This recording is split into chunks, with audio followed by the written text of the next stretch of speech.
চলে এসেছি বেদাংশের অন্নপ্রাশন যাওয়ার জন্য। সবাই একসাথে মিট করেছিলাম হসপিটালে। তো হসপিটালের দিকে আমরা সবাই মিলে চলে গেলাম বেদাংশের অন্নপ্রাশন। এই যে চলে এসেছি, ওদের বাড়িতেই অন্নপ্রাশন অনুষ্ঠান হয়েছে। তো এই হলো যার অন্নপ্রাশন সে অনেক দিন আগে অন্নপ্রাশন হয়ে গেছে। তো আজকে একটা সবাই মিলে একটা খাওয়া দাওয়ার আয়োজন ছিল। তো খাবারের স্টার্টারে ছিল হচ্ছে ক্রিসপি বেবিকর্ন, আর হচ্ছে চিকেন পকোড়া, আর মেন কোর্সে ছিল হচ্ছে কড়াইশুটির কচুরি, আলুর দম, আর chicken butter fry, salad, pulao.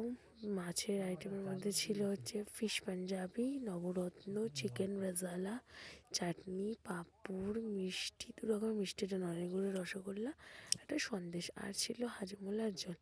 But Hajmola খেয়েই যে সব খাওয়ার হজম হয়ে যাবে সেটা নয়, তার জন্য একটু নাচানাচি করতে হবে।